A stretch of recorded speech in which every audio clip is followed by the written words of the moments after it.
Hello everyone, I'm Garima Gupta from Bhopal, Madhya Pradesh. Currently, I'm pursuing my master's at IIT BHU.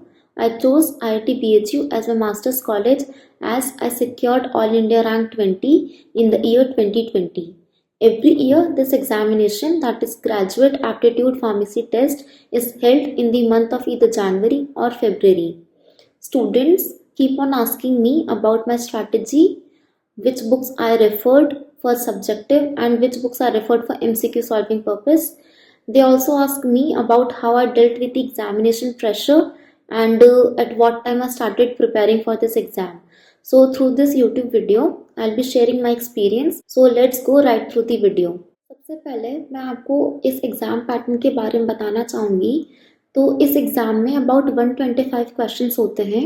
Her question 4 marks का है and there is also negative marking of -1 marks.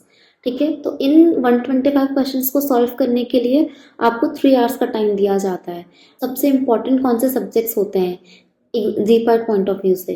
तो सबसे पहले important subject है pharmaceutics. हर साल उस subject से 38 questions पूछे जाते हैं। सेकेंड है फार्मास्यूटिकल केमिस्ट्री। हर साल इस सब्जेक्ट से भी 38 क्वेश्चंस पूछे जाते हैं। तो हम इन दो सब्जेक्ट्स को भी अगर बहुत अच्छा स्ट्रॉन्ग कर लेंगे तो हमारा 50% से भी ज़्यादा पेपर कवर हो जाएगा। थर्ड इम्पॉर्टेंट सब्जेक्ट है फार्माकोलॉजी। इस सब्जेक्ट से 28 क्वेश्चंस होते हैं। फोर्थ है फार्माकोग्नोसी। इस सब्जेक्ट से 10 क्वेश्चंस पूछे जाते हैं, that is about 40 marks. And last है माइनर सब्जेक्ट्स जैसे कि जूरिस्प्रूडेंस, मैनेजमेंट, क्लिनिकल फार्मेसी। इनसे अबाउट 10 to 11 क्वेश्चंस पूछे जाते हैं। तो मैं अब आपको बताऊंगी कि फार्मास्यूटिक्स में कौन से पोर्शन से सबसे ज़्यादा क्वेश्चंस पूछे जाते हैं, कौन सी बुक्स रेफर करनी चाहिए।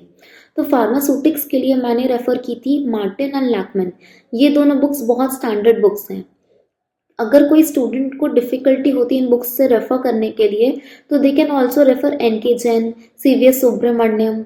बट द थिंग इज़ कि जब जीपैट एग्ज़ाम होता है तो उसमें स्टैंडर्ड बुक्स का रेफरेंस इसलिए बोला जाता है क्योंकि डायरेक्ट एग्जैक्ट लाइंस जो होती हैं बुक की लैकमैन एंड मार्टिन की एग्ज़ाम में आती हैं।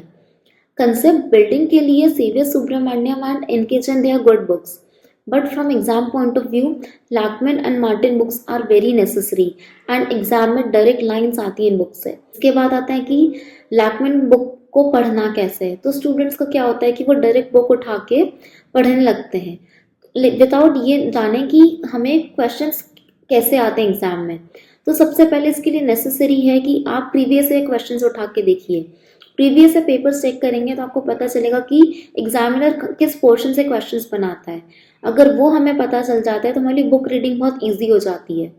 एंड लैकमैन और मार्टिन बुक से बहुत इंपॉर्टेंट है कि आप टेक्स्ट तो रीड ही करें, साइड बाय साइड जो उसमें फ्लो चार्ट्स दिए हुए हैं, जो उसमें टेबल्स दी हुई हैं, वो बहुत इंपॉर्टेंट है, तो उनको रेफर कीजिए। ये रही बात फार्मास्यूटिक्स की इंडस्ट्री एंड इंजीनियरिंग पार्ट के लिए। अब आता है कॉस्मेटिक्स। कॉस्मेटिक्स से भी हर साल फार्मास्यूटिक्स के पोर्शन से 2 से 3 क्वेश्चंस पूछे ही जाते हैं। तो उसके लिए आप एक बुक है पीपी शर्मा, आप वो रेफर कर सकते हैं। अब आती है बारी एनडीडीएस एंड बायोफार्म की। तो इन दो सब्जेक्ट्स को रेफर करने के लिए मैंने ब्रह्मांकर बुक रेफर की थी। ब्रह्मांकर बहुत ही अच्छी बुक है, बहुत ही सिंप्लीफाइड लैंग्वेज में इसमें कंटेंट दिया गया है। तो स्टूडेंट्स के लिए बहुत ही नेसेसरी है इस बुक को रेफर करना, क्योंकि इस बुक से डेफिनेटली आपके pharmacology as well as pharmaceutics दोनों के कंसेप्ट बिल्डअप होंगे। अब आती है बारी सेकेंड सब्जेक्ट की, that is pharmaceutical chemistry. Pharmaceutical chemistry से पूछे जाते हैं medicinal chemistry, inorganic chemistry, organic chemistry and biochemistry. तो मेडिसिनल केमिस्ट्री को रेफर करने के लिए मैंने बुक्स पढ़ी थी आशुतोष कर, फोए एंड बोथरा। इन तीनों बुक में बहुत अच्छी तरीके से एसएआर दिया हुआ है एंड स्ट्रक्चर्स दिए गए हैं, क्योंकि मेडिसिनल पॉइंट ऑफ व्यू से बहुत ही ज़रूरी है कि हम इन दो पोर्शन को कवर करें।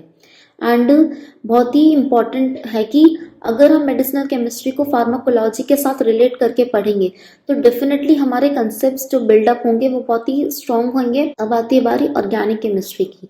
स्टूडेंट्स को डर लगता है ऑर्गेनिक केमिस्ट्री को पढ़ने से, जबकि ऐसा है कि इस सब्जेक्ट को अगर प्रॉपर स्ट्रैटेजी से डील किया जाए तो इतनी प्रॉब्लम नहीं होगी सब्जेक्ट को पढ़ने के लिए। ऑर्गेनिक को रेफर करने के लिए, सब्जेक्ट को पढ़ने के लिए मैंने बुक्स यूज़ करी थी एम.एस. चौहान, ओ.पी. टंडन, अरुण बहल। इन बुक्स में बहुत अच्छी तरीके से नेमिंग रिएक्शन एंड उनके मैकेनिज्म को एक्सप्लेन किया गया है। ऑर्गेनिक केमिस्ट्री में सबसे इम्पॉर्टेंट होता है naming reactions. And naming reactions को पढ़ने के लिए हमें पता होना चाहिए कि स्टार्टिंग मटेरियल रिएक्टेंट्स क्या है, कैटलिस्ट क्या है, कोई इंटरमीडिएट फॉर्म हो रहा है तो वो क्या है, एंड जो फाइनल प्रोडक्ट है। बायोकेमिस्ट्री को रेफर करने के लिए मैंने बुक्स पढ़ी थी हार्पर एंड सत्यनारायण। ये दोनों बुक्स अच्छी हैं, थोड़ा सिंप्लीफाइड वे में पढ़ना है तो Satyanarayana is a good book. Biochemistry में सबसे इम्पॉर्टेंट होते हैं पाथवेज, कार्बोहाइड्रेट का pathway, shikimic pathway, lipid pathway, protein pathway. अब आता है inorganic chemistry, limit test based questions होंगे या फिर इनऑर्गेनिक इम्प्योरिटी पे या ऐसे बेस्ड क्वेश्चन होंगे। तो इस सब्जेक्ट को रेफर करने के लिए आप जिया छटवाल जो बुक है उसे रेफर कर सकते हैं। अब आती है हमारी बारी third important subject, that is pharmacology. Pharmacology हर साल इस सब्जेक्ट से अबाउट 28 क्वेश्चंस पूछे जाते हैं।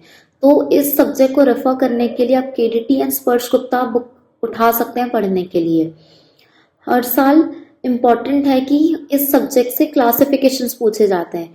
तो अगर कोई भी स्टूडेंट क्लासिफिकेशंस को बाय हार्ट लर्न कर लेता है ड्रग्स के, तो डेफिनेटली 70 to 80% जो पोर्शन है इस सब्जेक्ट का वो कवर हो जाएगा। फार्माकोलॉजी के साथ साथ इसी पोर्शन से पूछा जाता है एनाटॉमी एंड फिजियोलॉजी पे क्वेश्चंस एंड टॉर्टोरा, रॉसन विल्सन। अगर किसी स्टूडेंट को डिफिकल्टी होती है इन बुक्स को रेफर करने के लिए तो सबसे पहले वो 11th एंड 12th क्लास की बायोलॉजी की जो बुक्स थी एनसीईआरटी की उसको भी रेफर कर सकते हैं ताकि उनका बेस डेवलप हो जाए। देन वो जो रॉसन विल्सन एंड टॉर्टोरा बुक जैसी डिफिकल्ट बुक्स हैं उनको रेफर कर पाए। ऑल्दो लैंग्वेज इतनी डिफिकल्ट नहीं होती है बट स्टिल क्योंकि वो मेडिसिनल या मेडिकल पॉइंट ऑफ व्यू से बनी हुई बुक है तो स्टूडेंट के लिए ईजी होगा अगर वो एनसीईआरटी को पहले रेफर करेंगे तो। अब आता है fourth important subject, that is pharmacognosy. Kokate बहुत अच्छी बुक है, बहुत ही सिंप्लीफाइड लैंग्वेज में दी गई बुक है। एंड कोग्नोसी से भी हर साल क्वेश्चंस होते हैं क्लासिफिकेशन पे, ड्रग्स के क्लासिफिकेशन पे on the base of naturally origin, on the base of biological source, तो उससे आप डील कर सकते हैं। एंड इसमें कोग्नोसी में अडल्टरेंट्स और पे भी क्वेश्चंस होते हैं, किस अमाउंट में कितने परसेंटेज में कोई एक्टिव कॉन्स्टिट्यूएंट मिल रहा है किसी प्लांट से, उस पे भी क्वेश्चंस होते हैं। तो सबसे ज़रूरी है कि अगर आप पहले प्रीवियस से क्वेश्चंस देखेंगे तो डेफिनेटली आपके लिए ईजी होगा किसी भी बुक को उठा के उसे पढ़ना एंड उससे टेक्स्ट को डील करने में। अब आती है बारी माइनर सब्जेक्ट्स की। माइनर सब्जेक्ट्स में आते हैं biotechnology, jurisprudence, management and pathophysiology. तो इन सब्जेक्ट्स से अबाउट 10 to 11 क्वेश्चंस आते हैं। तो पैथोफिजियोलॉजी पढ़ने के लिए आप हर्ष मोहन को रेफर कर सकते हैं। जूरिस्प्रूडेंस के लिए आप फॉरेंसिक फार्मेसी की बुक है जो है एनके जैन, उसे रेफर कर सकते हैं। माइक्रोबायोलॉजी के लिए बुक है पेलजार। माइक्रोबायोलॉजी से हर साल 2 से 3 क्वेश्चंस आ ही रहे, तो ज़रूरी है कि आप जो इम्पोर्टेंट ग्राम स्टेनिंग टेस्ट हैं या फिर जो पर्टिकुलरली बैक्टीरिया का स्ट्रक्चर है एंड जो माइक्रोब्स हैं उनमें प्रोमिनेंट उनकी सेल वॉल्स, सेल मेम्ब्रेन, इस पे जो क्वेश्चंस हैं तो उसको आप उस पे जो टेक्स्ट है उसको आप देखेंगे तो डेफिनेटली आपसे एग्जाम के क्वेश्चंस भी बनने लगेंगे। तो this was all about the subjects कि हमें कहाँ क्या पढ़ना है, कितना पढ़ना है एंड कौन सी बुक से सब्जेक्ट के पोर्शन को कवर करना है। अब आती है सबसे इम्पोर्टेंट बात एप्लीकेशन की, दैट इज क्वेश्चंस कैसे सॉल्व करना है। तो क्वेश्चन सॉल्व करने के लिए मैंने बुक्स यूज़ की थी पियर्सन एंड इनामदार। तो ये दोनों बुक्स बहुत अच्छी हैं, बहुत स्टैंडर्ड बुक्स हैं। इन बुक्स से आप क्वेश्चन सॉल्व कर सकते हैं। मेरी एक इम्पॉर्टेंट एडवाइस ये भी है कि जब आप इनामदार बुक से क्वेश्चन सॉल्व कर रहे हैं तो डेफिनेटली जब आप क्वेश्चन सॉल्व कर रहे हैं तो उसकी पीछे दी गई थ्योरी को भी रेफर करें। जैसे कि 4 ऑप्शंस हैं, 4 ऑप्शन में आपको पता होना चाहिए कि कौन सा ऑप्शन सही है। कई बार स्टूडेंट्स को क्योज रहता है कि 2 ऑप्शन को डेफिनेटली वो एलिमिनेट कर पाते हैं एंड 2 ऑप्शन में वो कंफ्यूजन में रहते हैं कि कौन सा सही है एंड कौन सा गलत है। तो इस तरह की कंफ्यूजन को दूर करने के लिए आपका कंसेप्चुअल नॉलेज जो है वो बहुत स्ट्रांग होना चाहिए। तो उसके लिए आप जो इनामदार के क्वेश्चन पेपर के पीछे जो थ्योरी दी गई है उसको आप जब रेफर करेंगे डेफिनेटली आपको हेल्प मिलेगी, आपके क्वेश्चन सॉल्व करने की एबिलिटी डेफिनेटली इंक्रीज होगी। तो आप उस थ्योरी को ज़रूर से ज़रूर रेफर कीजिए। तो ये रही बात कौन सी बुक्स रेफर करनी है ऑब्जेक्टिव पॉइंट ऑफ व्यू से। अब क्योंकि एग्जाम की डेट्स जैसे जैसे पास आती जाती है तो स्टूडेंट्स का जो डर होता है एग्जाम के लिए वो भी डेफिनेटली बढ़ जाता है।